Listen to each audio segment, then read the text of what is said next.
दोस्तों हमारे देश के ही नहीं बल्कि विश्व, जब 1975 में इंदिरा गांधी ने 90 के दोनों के बीजेपी के बड़े नेताओं ने उनको बीजेपी पार्टी में शामिल किया। अक्टूबर 2001 में मोदी जी को गुजरात का मुख्यमंत्री बना दिया।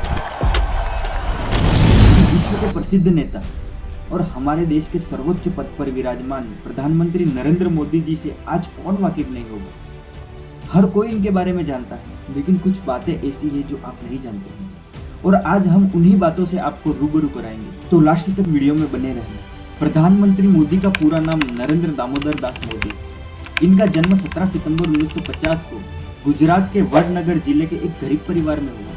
उनके पिताजी दामोदर दास मूलचंद मोदी व माता हीराबेन थे। तो हाल ही में 30 दिसंबर 2022 को उनकी माता का स्वर्गवास हो गया। नरेंद्र मोदी के 5 भाई बहन हैं, जिसमें उनका नंबर दूसरा है।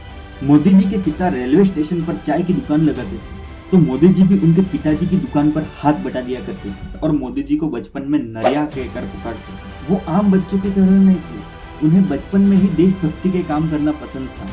दोस्तों मोदी जी ने 1962 के भारत चीन युद्ध के दौरान ट्रेन से जा रहे फौजियों को चाय पिलाई थी और यही नहीं, 1965 के भारत पाक युद्ध के दौरान भी ट्रेन से गुजर रहे फौजियों को उन्होंने चाय पिलाई थी। अब बात करते हैं उनकी पढ़ाई की।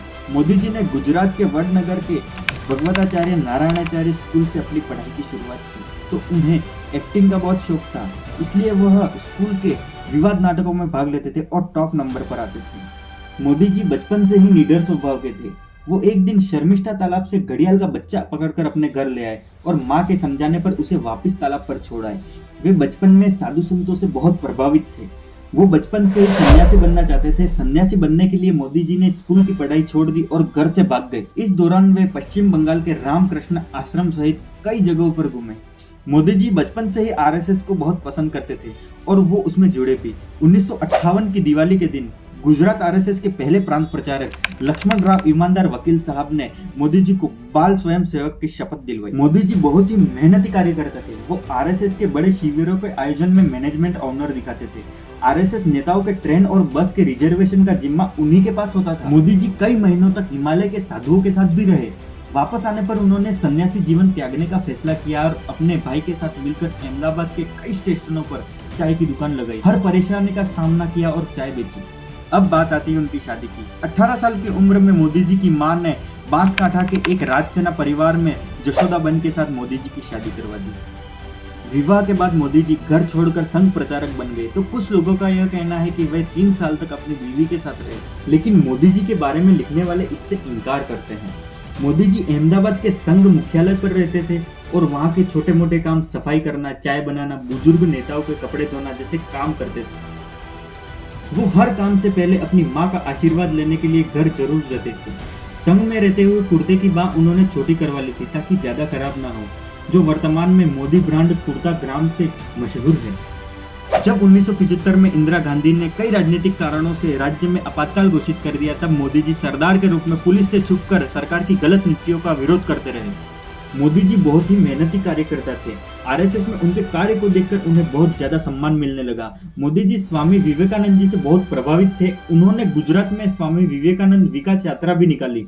तो मोदी जी शुद्ध शाकाहारी हैं और व्रत भी बहुत रखते हैं। मोदी जी 18 घंटे काम करते हैं और कुछ घंटे ही सोते हैं। वो समय के बहुत पाबंद है।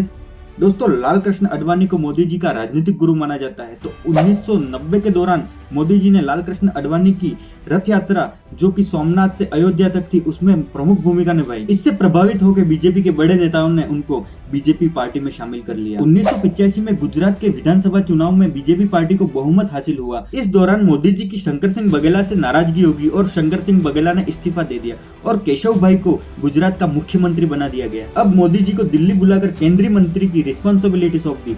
धीरे धीरे केशव भाई की तबियत खराब होने लगी और चुनाव में पार्टी कई सीटें भी हारने लगी।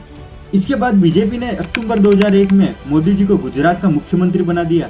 मोदी जी ने गुजरात का बहुत विकास किया, हर जगह बिजली पानी की व्यवस्था की और एशिया का सबसे बड़ा सोलर पार्क गुजरात में स्थापित कर दिया गया। तो इस बीच 2002 में हुए गोधरा कांड में मोदी जी का नाम आगे जोड़ा गया। गोधरा कांड गुजरात के गोधरा शहर में 27 फरवरी 2002 में हुआ था। गोधरा शहर में रेलवे स्टेशन पर साबरमती ट्रेन के S7 कोच में आग लगा दी गई। इसमें 59 लोगों की जान चली गई। इसके बाद गुजरात में जगह जगह पर सांप्रदायिक दंगे होने शुरू हो गए। 28 फरवरी 2002 को गुजरात के कई इलाकों में दंगों ने भयंकर रूप ले लिया और 1200 लोग मारे गए।